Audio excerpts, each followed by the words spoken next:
Biological Leninism.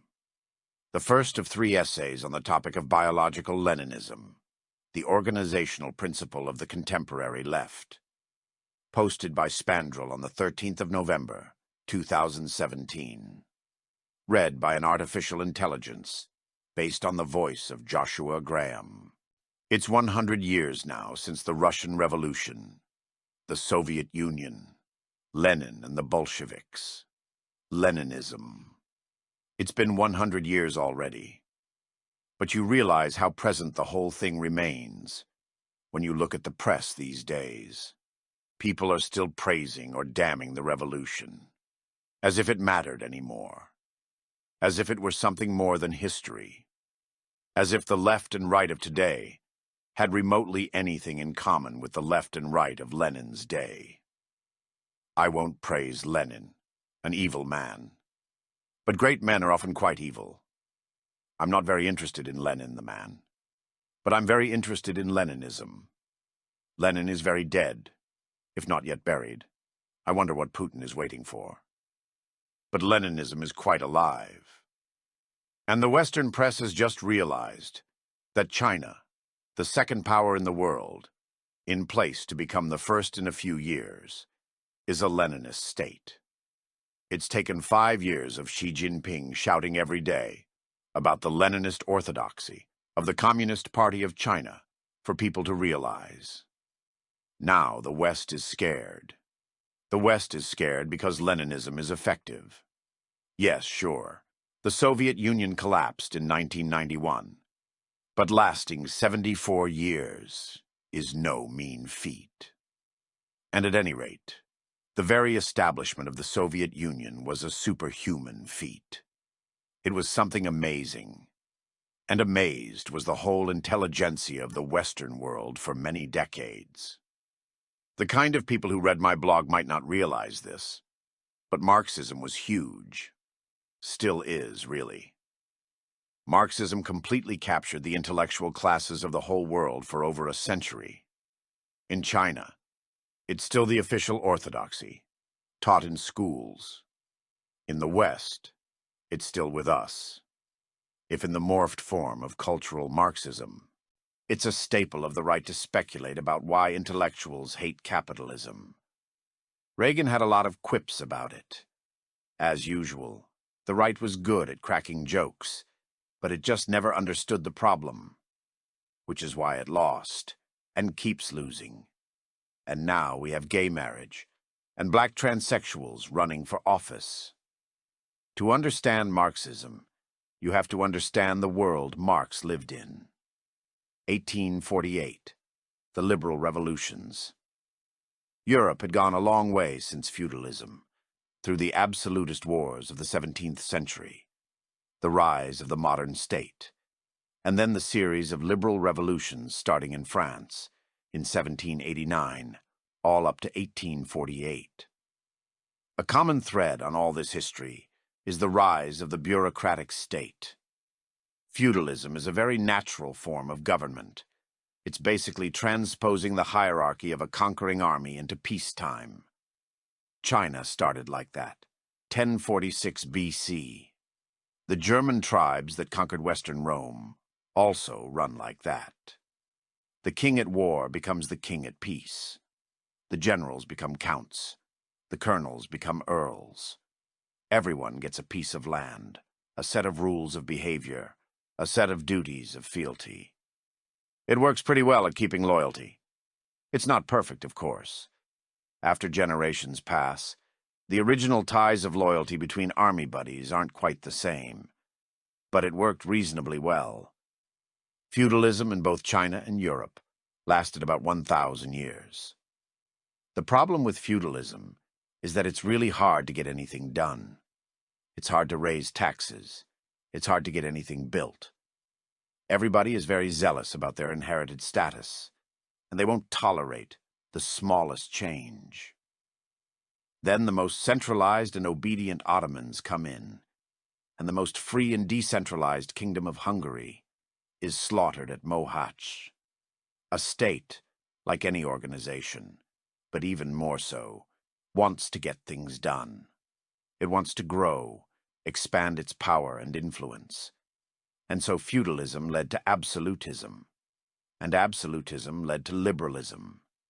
Liberal states were strong, had armies of bureaucrats and tax revenues that feudal states could only dream of. But while they were effective, they were a mess. Feudalism is good at generating loyalty. Liberalism is awful at that. And loyalty is very important. The fundamental problem of politics is the distinction between friend and foe, said Schmidt. A friend is someone who is loyal. The 19th century, which destroyed the ancient regime in Europe, was an economic and scientific golden era. But politically it was a mess. A revolution every decade, governments which lasted months, huge scandals every week. Elections were a violent and chaotic affair. If anything got done at all, it was because the political chaos gave way to economic freedom, and the private sector got things done. A lot of things done. But the intellectuals weren't cool with that. Intellectuals are always the reserve army of the bureaucracy. They want the government to get things done. With all the scientific advances of the last centuries, the 18th and 19th century intellectuals were just brimming with excitement, with all the things they could get done. All those plans of social engineering, utopia on Earth.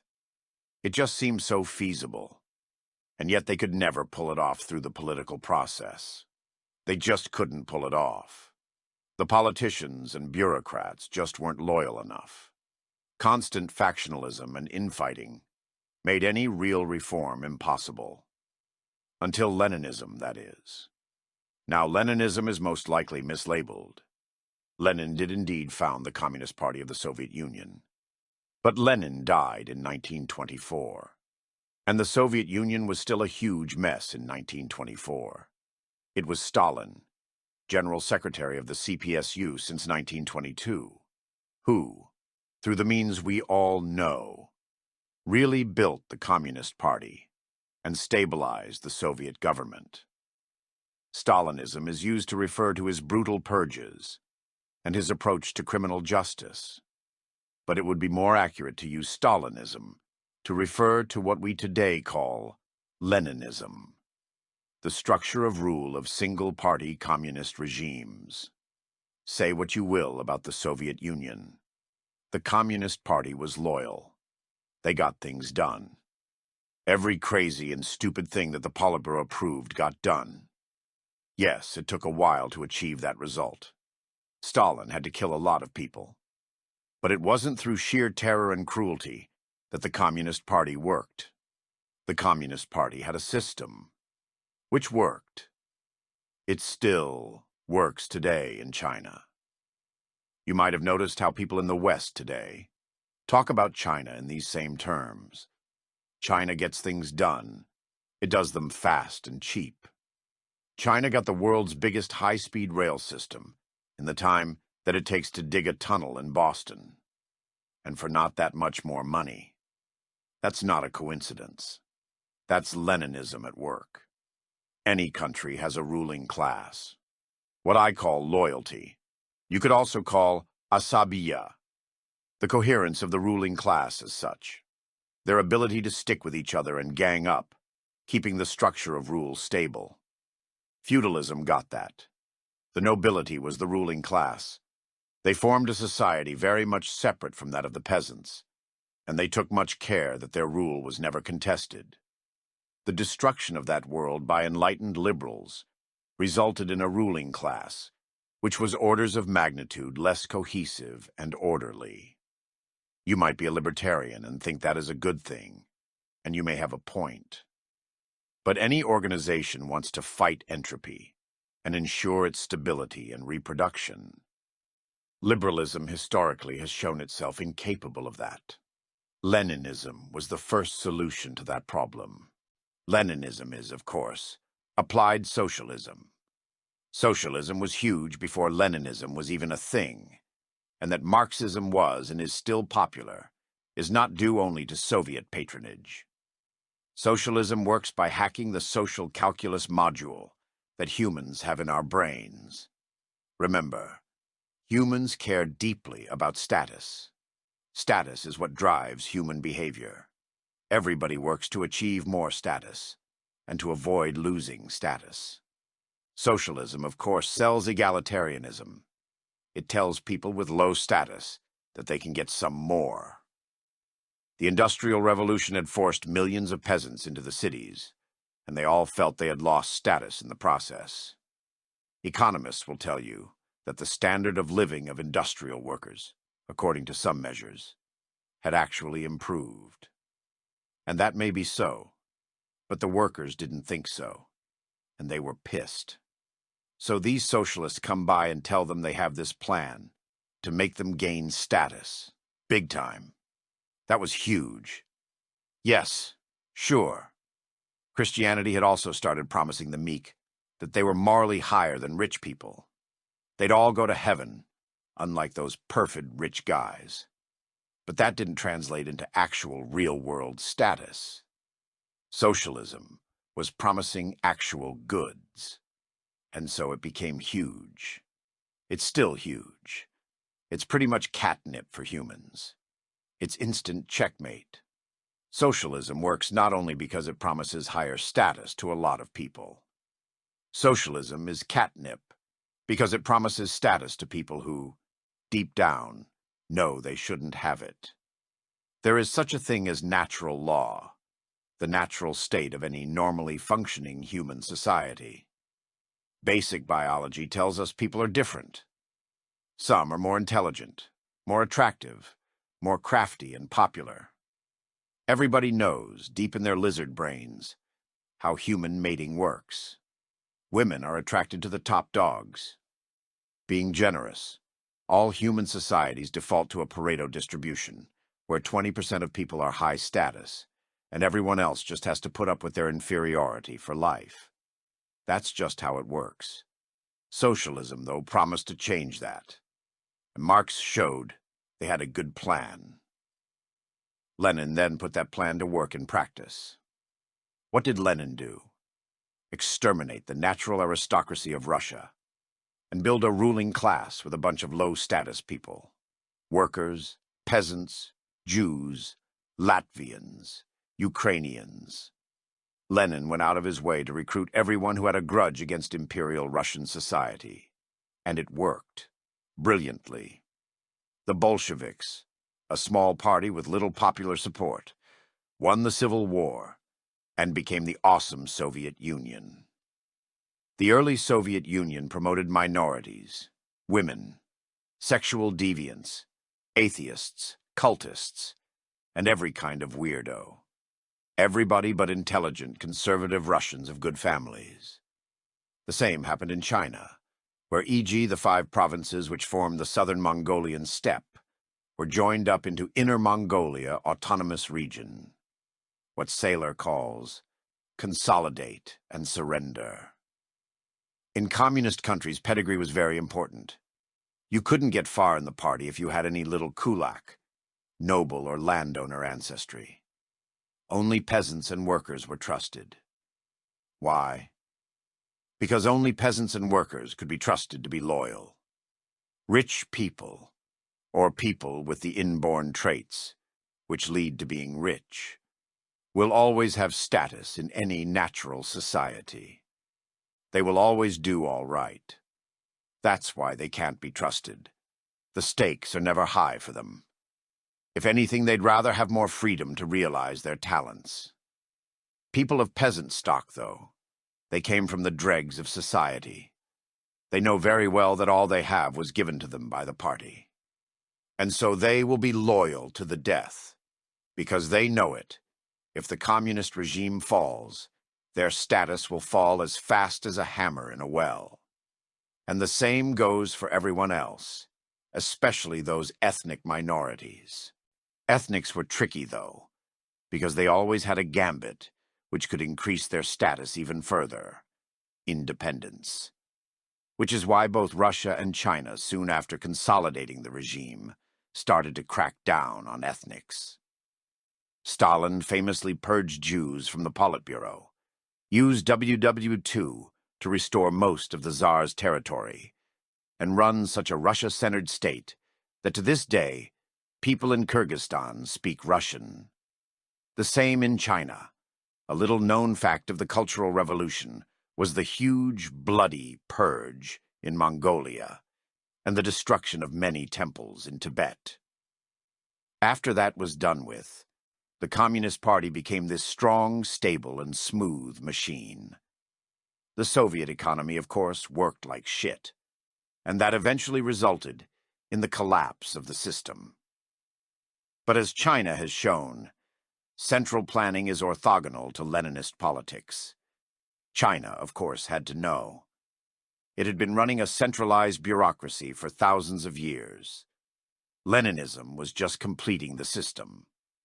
So again, the genius of Leninism was in building a ruling class from scratch and making it cohesive by explicitly choosing people from low status groups, ensuring they would be loyal to the party given they had much to lose. It worked so well, it was the marvel of the intellectual classes of the whole world for 100 years. Meanwhile, what was the West doing? The West, that die-hard enemy of worldwide communism, led by the United States.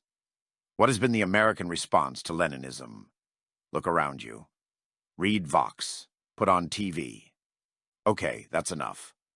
Who is high status in the West today? Women, homosexuals, transsexuals, Muslims, blacks. There's even movements propping up disabled and fat people. What progressivism is running is hyper-Leninism, biological Leninism. When communism took over Russia and China, those were still very poor, semi-traditional societies. Plenty of semi-starved peasants around. So you could run a Leninist party just on class resentments. Never forget class struggle, Mao liked to say. Never forget you used to be a serf, and you're not one now, thanks to me. He meant. In the West, though, by 1945, when peace and order was enforced by the United States, the economy had improved to the point where class struggle just didn't work as a generator of loyalty. Life was good. The proletariat could all afford a car and even vacations. Traditional society was dead.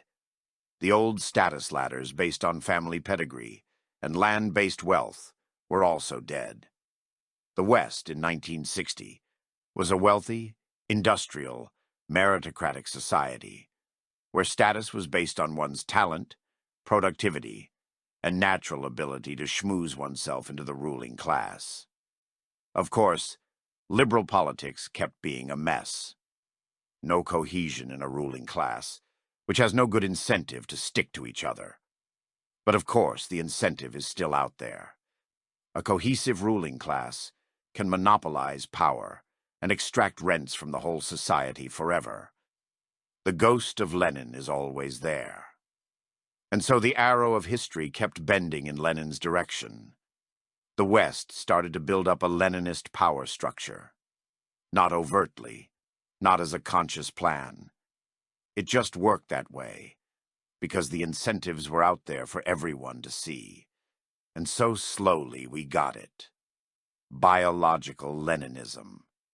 That's the nature of the cathedral.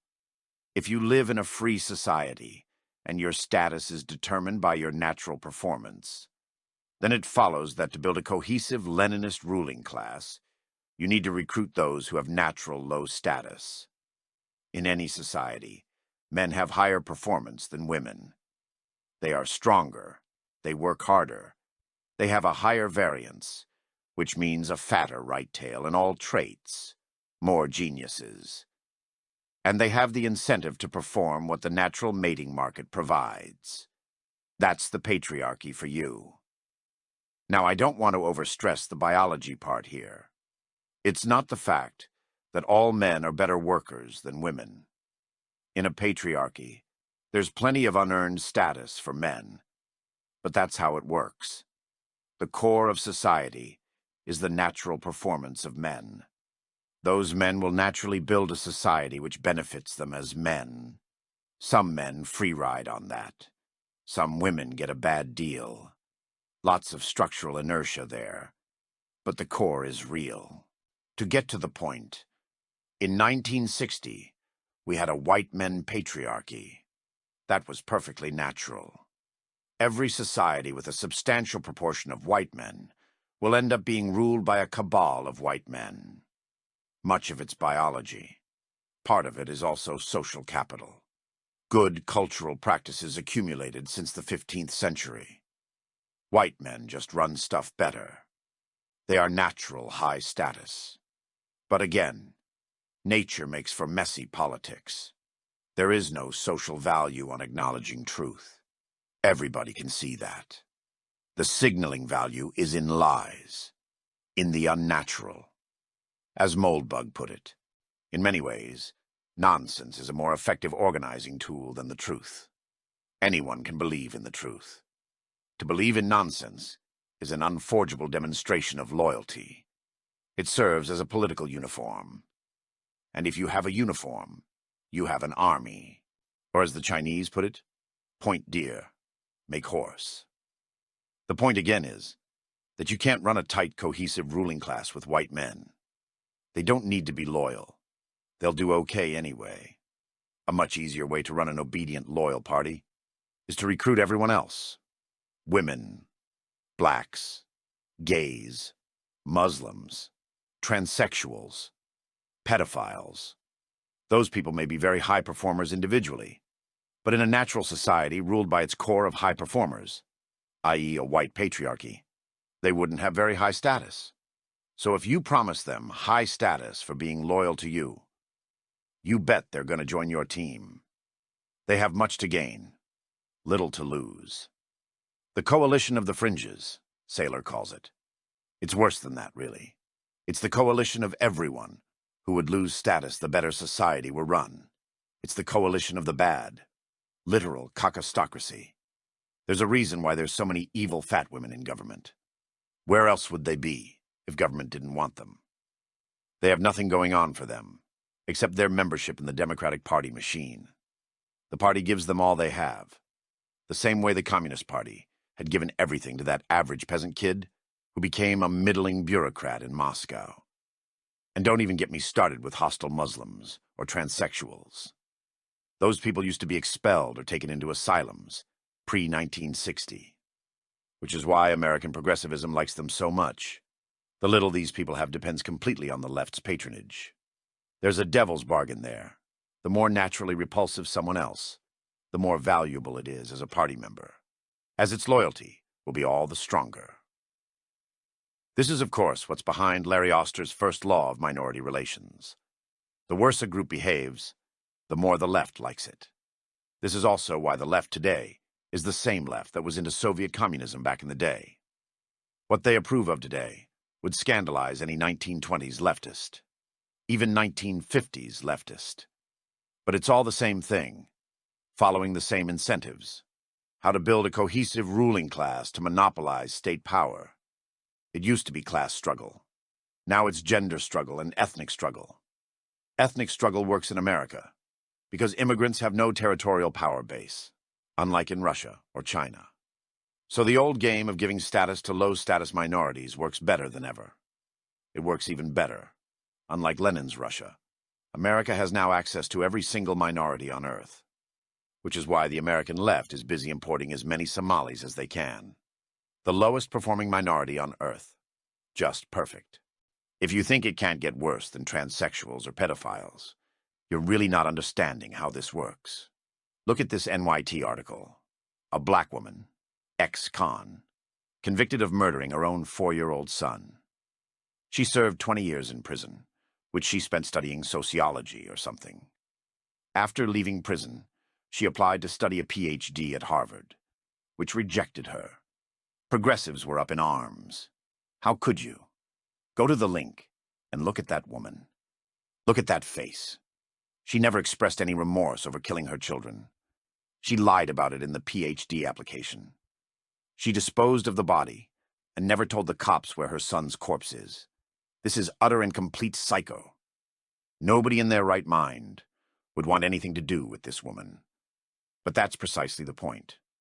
In most human societies before 1900, she would have been killed, legally or extra-legally. But precisely this kind of person, someone who should in all justice be the lowest status person on earth. That's exactly the people that the left wants on its team. You can count on her extreme loyalty to any progressive idea that the party transmits to her. And so, yes, of course, she finally got her PhD at New York University. And unlike 97% of PhD students out there, you can bet on her getting a full tenured professorship very soon. Yes, it's all madness, but it works. It really works like a charm. The richest parts of America, California and New York, are now a one-party state. America has legislation which forces every private enterprise of size to have a proportion of women, of black people, and sexual deviants, who of course know they don't belong there, and thus are extremely faithful political commissars, more faithful than the actual official political commissars that Communist China has also in their private companies. And biological Leninism is extremely powerful overseas, too.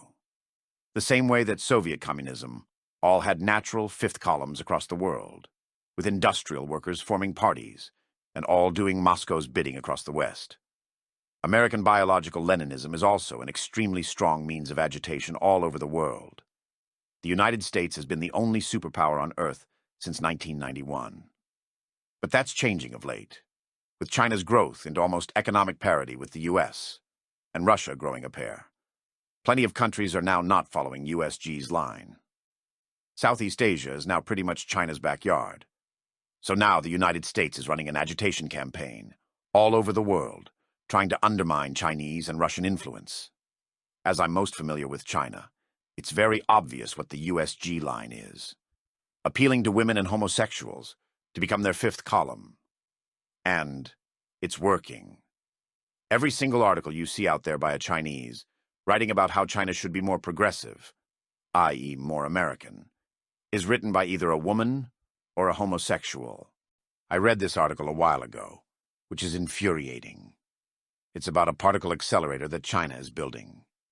A Chinese-American writer interviews the head scientist there, and all she does is undermine his project, saying how communist censorship means the whole project is tainted. The guy doesn't get it. Why are you doing this to me? Aren't you a fellow Chinese? No, she's not. You know what she is? An ugly woman in her 30s. I know China well, and ugly women on their 30s are very much not high status in China today. Unlike in the West, where they're the voluntary thought police, and you can't even look at them. So of course any Chinese, or Russian, or Saudi, or Indonesian ugly woman in her 30s is, to the extent that she's given access to US propaganda, going to become a fifth column against her country's independence. And of course, the same goes for ethnic minorities. The dumber the better. You want to get funding as a China expert in Western academia? You better be researching about Uyghurs or Tibetans, those dumb and hostile minorities. So much more important than the oldest civilization on Earth. The question, of course, is how biological Leninism is going to evolve. Both Soviet and Chinese Leninism changed a lot during their tenure. Stalin purged the party very hard, and after some decades, when all the memories of the pre-Soviet era were gone and their power was secure, the CPSU started promoting high-performing by the requirements of a political party, not a rocket science department, that is, Russian males, which didn't care much when the whole Soviet state collapsed. I guess they're doing quite okay right now. Same in China. Today, the CPC is by no means a peasants' and workers' party. It's a best guy of the class party. Loyalty is not ensured by the threat of landowners coming back to enserf them and their children. It's ensured with a next-gen surveillance and propaganda apparatus. Note that both Russia and China kept class struggle as the official ideology which everybody was, and is, forced to parrot incessantly to keep their jobs. But exactly that is what makes it vulnerable to progressive attacks. I just blogged about how women and minorities have even less power than before in China, let alone sexual deviance. No gay politicians in China. That alone makes a huge constituency, hundreds of millions strong, of people in China that would prefer a progressive government.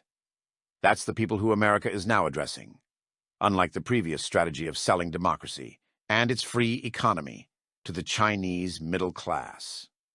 Those don't look so good right now, that the Chinese middle class arguably has a better standard of living than America's, certainly less stressful.